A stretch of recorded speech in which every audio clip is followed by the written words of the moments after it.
दोस्तों, आप सभी का स्वागत है। हम पढ़ रहे हैं हिंदी साहित्य का इतिहास। हिंदी साहित्य के इतिहास में हम भक्ति काल पढ़ रहे थे। भक्ति काल की निर्गुण भक्ति की जो शाखा है संत काव्यधारा, उसमें हमने रामानंद, कबीर और नाभादास के बारे में पढ़ा। उससे आगे अब हम पढ़ेंगे। तो अगले संत है रैदास। रैदास जी का जन्म 1398 ईस्वी को काशी में हुआ था। चरमकार परिवार में इनका जन्म हुआ था। चरमकार यानी चमार परिवार में इनका जन्म हुआ था। और डॉक्टर भंडारकर है, वो बताते हैं कि इनका जन्म 1299 ईस्वी को हुआ था और भगतमाल में भी 1299 ईस्वी बताया गया है। और इनका वास्तविक नाम रविदास था। इनके गुरु का नाम रामानंद है और ये मीरा के गुरु के रूप में भी इन्हें याद किया जाता है। इनके शिष्य थे मीरा है, धना है, उदयभान है, ये रैदास के शिष्य थे।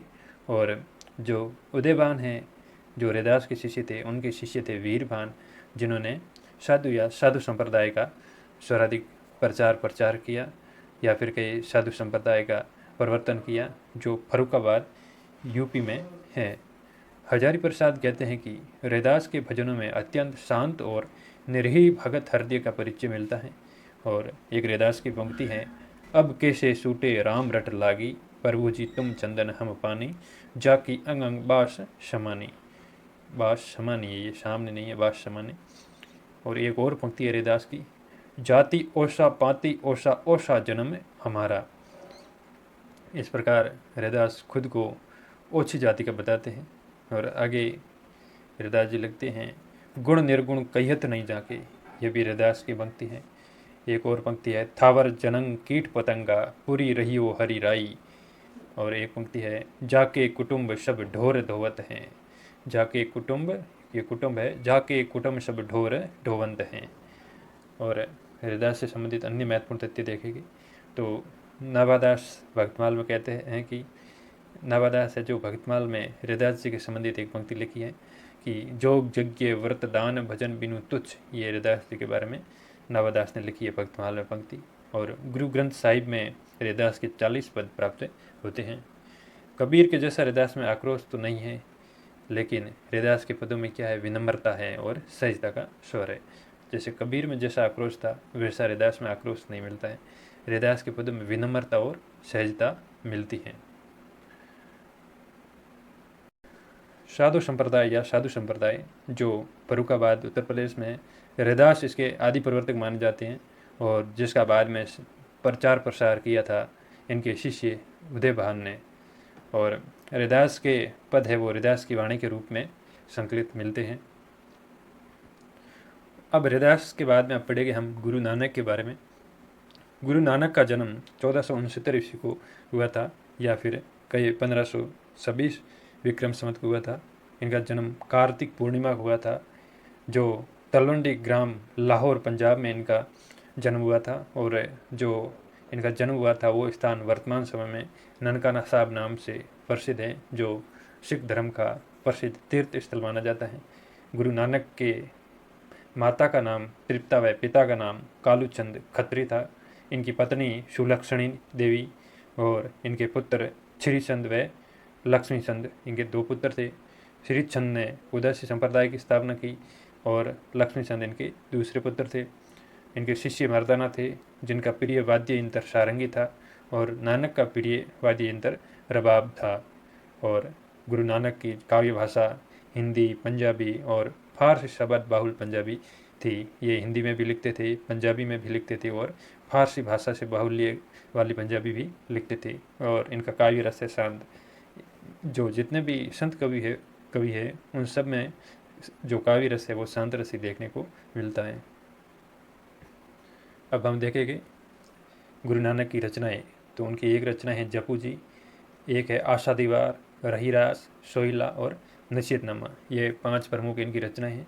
जो जपू जी है उसमें नानक ने जो उपदेश दिए उनका संकलन है। और इस जपू जी ग्रंथ को नानक के जीवन दर्शन का सार बताया जाता है। और जो सिख धर्म के लोग हैं वो प्रातःकाल इसका पाठ करते हैं।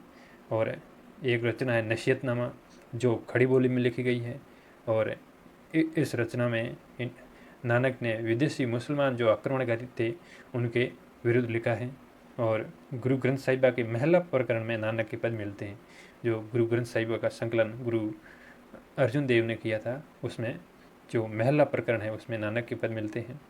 और गुरु नानक संतों में सर्वाधिक भ्रमणशील या घुमंतु कव या फिर यायावर थे, मतलब घूमते ज़्यादा थे, भ्रमण ज़्यादा करते थे।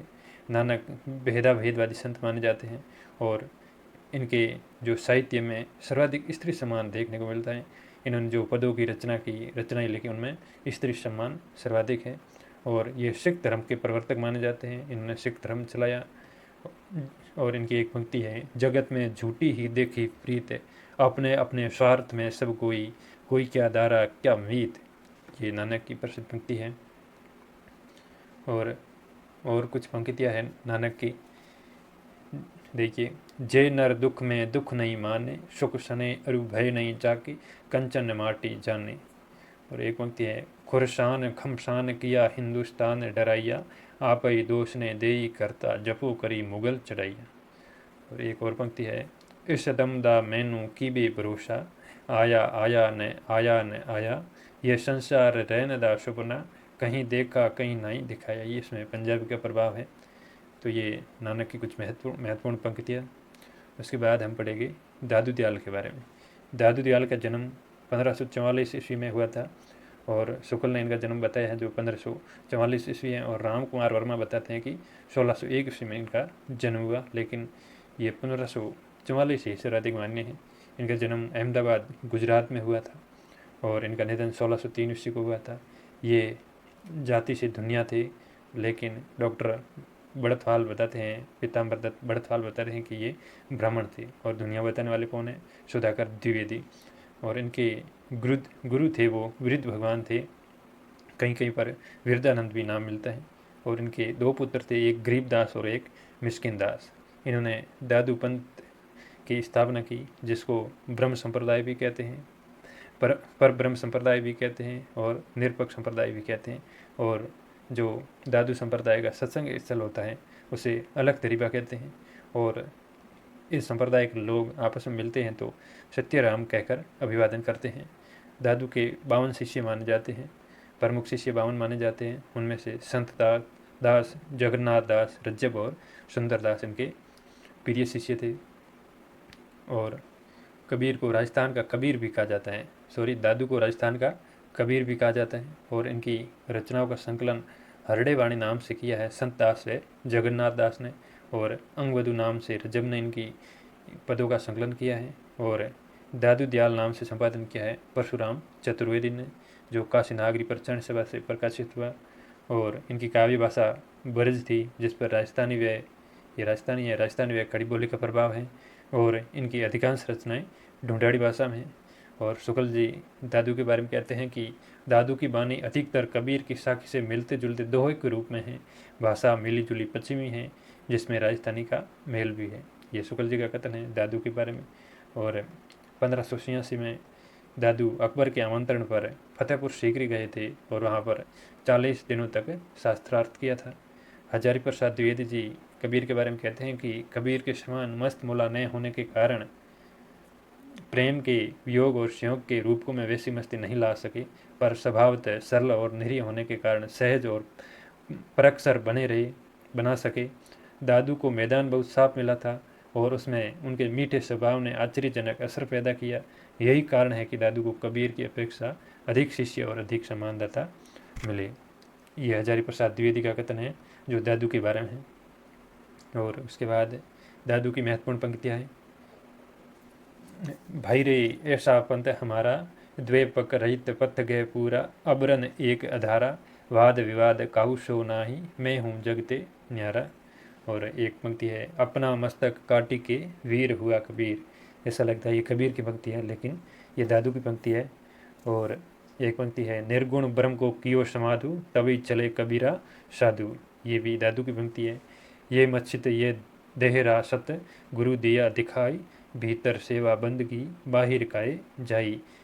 और एक पंक्ति है, दादू पद क्या जोड़े क्या पाइये, सासी कही का हुई, सती शिरोमणि साइया, ततने चीना सोई। ये भी दादू की पंक्ति है। और आज हमने दादू के बारे में, नानक के बारे में और रैदास के बारे में पढ़ा। इससे आगे की कड़ी में हम अन्य जो संत कवि उनके बारे में पढ़ेंगे। धन्यवाद।